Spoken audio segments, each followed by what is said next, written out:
Hello everyone. सो आज हमारा है अध्याय 4 का पार्ट 2। Let's start. सो आज हम पढ़ेंगे न्यूटन का गति का प्रथम नियम और उदाहरण 4.1 को। देखिए, इससे पहले वाले चैप्टर में हमने जड़त्व का नियम पढ़ लिया था, यानी कि law of inertia. Law of inertia अगर आपने समझ लिया है तो आपके लिए न्यूटन का गति का प्रथम नियम समझना इजी हो जाएगा, क्योंकि जड़त्व का नियम किसने दिया था? यस, जड़त्व का नियम दिया था गैलीलियो ने।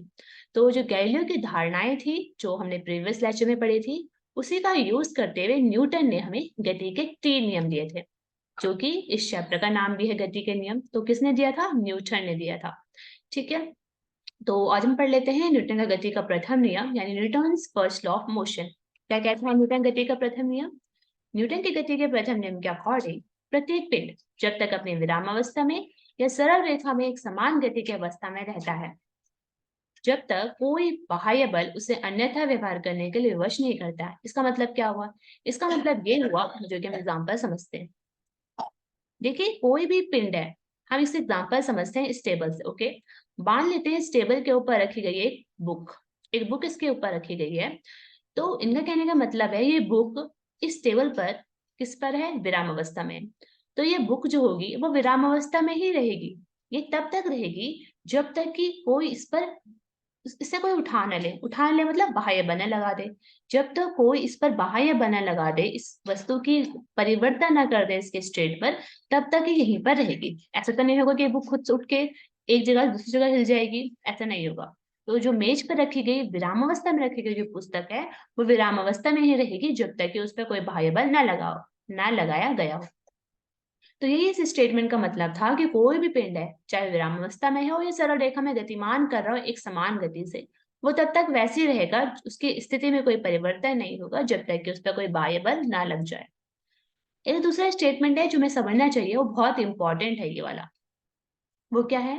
यदि किसी पिंड पर लगने वाला नेट बाह्य बल शून्य है, नेट बाह्य बल अगर शून्य है तो उसका त्वरण भी शून्य होता है। ऐसा कैसे होता है? अगर आप ये जानते हो, एक फॉर्मूला होता है बल का, F is equals to M A. वैसे हम ये आगे आगे पढ़ेंगे इस वाले को।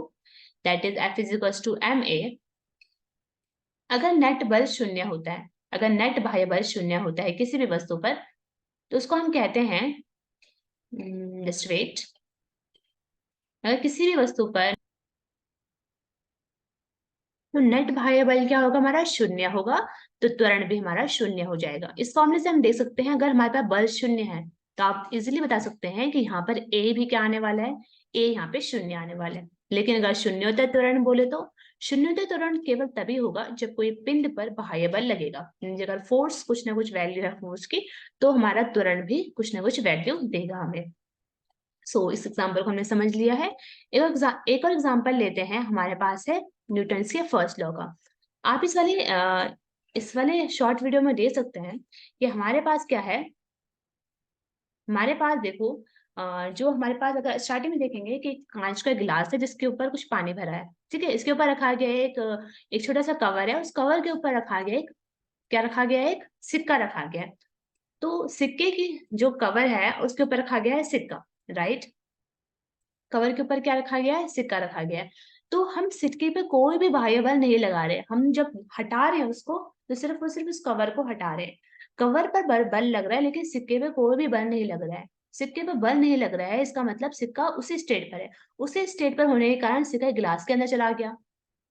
तो इससे हम ये समझ सकते हैं कि भले ही हमने उस पूरे कवर को हटाया, कवर में बाह्य बल लगा, कवर की स्टेट चेंज हुई, लेकिन सिक्के पर कोई बाह्य बल नहीं लगा और सिक्का उसी स्टेट पर रहा। उसी स्टेट पर रहने का मतलब हुआ, वो क्या हो गया? वो सिक्का उसी अंदर घिस गया।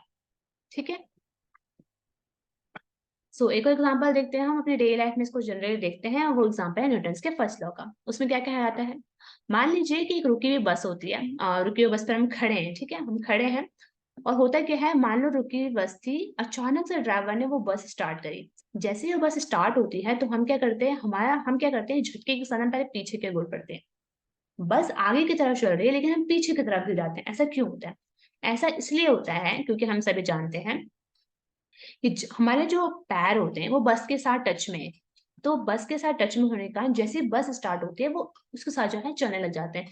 लेकिन जो हमारा हमारा ऊपर का बॉडी पार्ट होता है वो क्या करता है, वो वहां पे लग जाता है लॉ ऑफ इनर्शिया या जड़त्व का नियम। वो अपने परिवर्तन का विरोध करते हैं। अचानक से टाइम नहीं मिला और उसने क्या करा, अपने परिवर्तन का विरोध करता है। वो कहता है मैं रेस्ट में था तो मैं रेस्ट में रहूंगा। लेकिन हमारा जो पैर था जो कि टच में था बस के साथ, वो मोशन में आगे, लेकिन हमारा जो बॉडी था वो क्या हो गया, वो पीछे की तरफ हो गया। ठीक है। जब हमारे पैर बस के साथ आगे बढ़ते हैं तो उसी समय हमारे शरीर का शेष भाग जड़त्व के कारण वहीं पर रह जाता है। तो इसलिए बस के अपेक्ष हम पीछे की ओर फेंक पड़ते हैं, क्योंकि पहले तो हम पीछे थे ना, हम रेस्ट में थे, लेकिन जो बस थी वो आगे चले गई, तो फिर बाद में हम आगे आते हैं, इसलिए हमें झटका लगता है।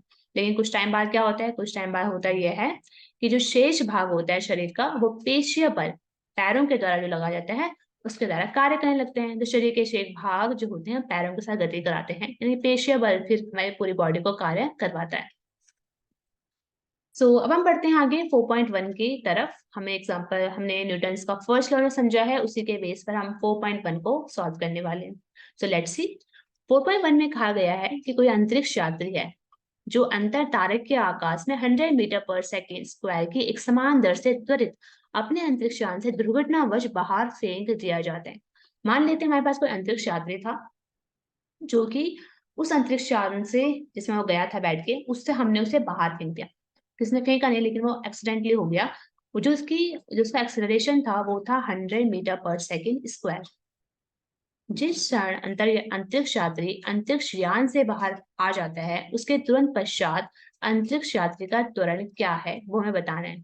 हमें क्या बताना है इसमें, हमें बताना है एक्सेलरेशन, वो वाला एक्सेलरेशन बताना है जिस क्षण तुरंत उसके पश्चात जब वो बाहर फेंका गया, तुरंत उसके पश्चात हमें बताना है कि उसका एक्सेलरेशन कितना हुआ।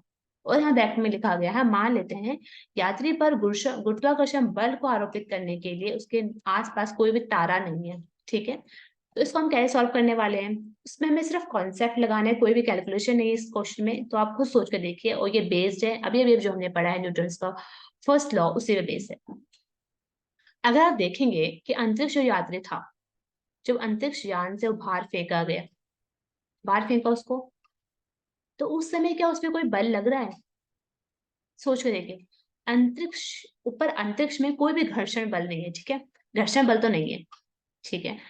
तो उसके पास आसपास कोई तारा भी नहीं है ना, उसके आसपास कोई तारा नहीं है जो उस पर गुरुत्वाकर्षण बल लगा सके। तो हम कुल मिला के कह सकते हैं कि जो उसका बल है वो कितना है, बल उसका शून्य है। बल कितना है, शून्य है, नेट बल उसका शून्य है। अब जब बल शून्य है त्वरण क्या हो जाएगा? यस ऑफ कोर्स, अगर बल शून्य है तो उसका त्वरण भी शून्य हो जाएगा according to Newton's first law. ठीक है, बस ये हमारा क्वेश्चन था।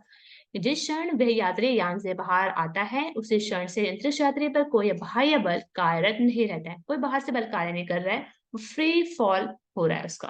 क्योंकि हमने ये माना है कि यात्री पर गुरुत्वाकर्षण बल आरोपित करने के लिए उसके निकट कोई भी तारा नहीं है, क्योंकि अंतरिक्ष यान छोटा होने के कारण उसके द्वारा यात्री पर लग रहा गुरुत्वाकर्षण बल उपेक्षणीय है, नगण्य है। गति का प्रथम नियम के अनुसार अंतरिक्ष यात्री का त्वरण शून्य हो जाएगा।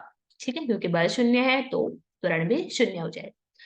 तो आज के लिए इतना ही। हम देखते हैं रिव्यू, हमने क्या क्या जाना। हमने जाना गति का प्रथम नियम, उसके अकॉर्डिंग होता है जब कोई वस्तु तब तक स्थिर रहेगी या एक समान वेग से गति करती रहेगी जब तक कि उसे कोई बाह्य बल ना लग जाए। गति के प्रथम नियम को ही हम जड़त्व का नियम भी कहते हैं। जड़त्व का नियम दिया था गैलीलियो ने, गति का प्रथम नियम दिया था न्यूटन ने। पूर्वापेक्षाएं ये है कि हमें जड़त्व का नियम पता होना चाहिए।